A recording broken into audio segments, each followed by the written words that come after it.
हम सौरभ कर्ण अपने 100 गोटी प्रणाम करै छी और आइ पुनः एकटा जितिया पावनि के गीत लऽ कऽ उपस्थित भेलहुँ हँ।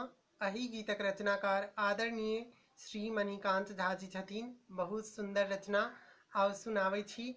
मोन है तऽ हंसबो करब कियाकि बहुत सुंदर रचना यऽ।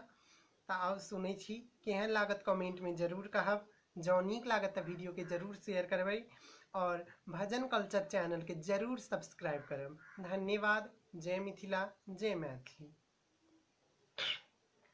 निन्नई सो सुनित आयल छी जितिया पावनि बड़ भारी। निन्नई सो सुनित आयल छी जितिया पावनि बड़ भारी। धिया पुता के ठोंक सुतौलनि अपने खेलनि भरि थारी। धिया पुता के ठोंक सुतौलनि अपने खेलनि भरि थारी। निन्नई सो सुनित आयल छी जितिया पावनि बड़ भारी। धिया पुता के ठोंक सुतौलनि अपने खेलनि भरि थारी। धिया पुता के ठोंक सुतौलनि अपने खेलनि भरि थारी। निन्नई सो सुनित आयल छी।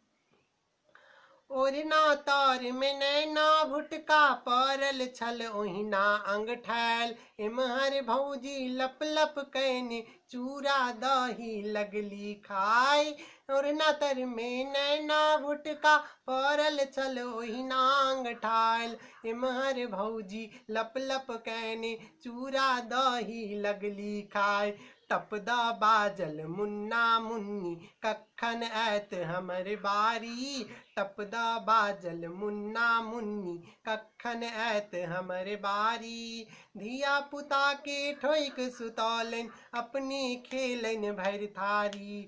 धिया पुता के ठोंक सुतौलनि अपने खेलनि भरि थारी। निन्नई सो सुनित आयल छी।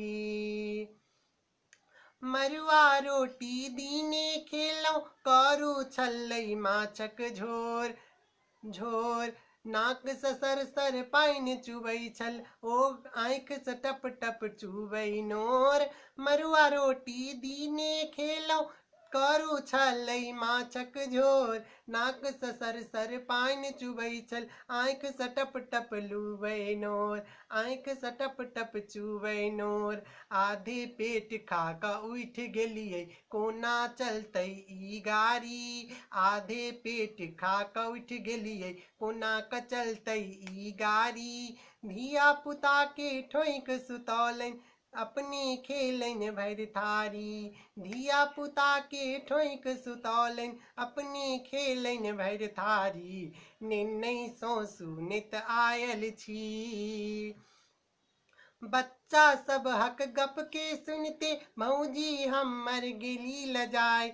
ओकरो सबके अपनहि लग में पीढ़ी पर देलनि बैसाय। बच्चा सब हक गप के सुनते भौजी हमर गेली लजाय। ओकरो सबके अपनहि लग में पीढ़ी पर देलनि बैसाय। मणिकांतो मन लुस फुस ओठन केहुना स्वीकारी। मणिकांतक मन लुस फुस ओठगन कहुना स्वीकारी। धिया पुता के ठोंक सुतौलनि अपने खेलनि भरि थारी। धिया पुता के ठोंक सुतौलनि अपने खेलनि भरि थारी। निन्नई सो सुनित आयल छी जितिया पावनि बड़ भारी। धिया पुता के ठोंक सुतौलनि अपने खेलनि भरि थारी। धिया पुता के ठोंक सुतौलनि अपने खेलनि भरि थारी। धन्यवाद।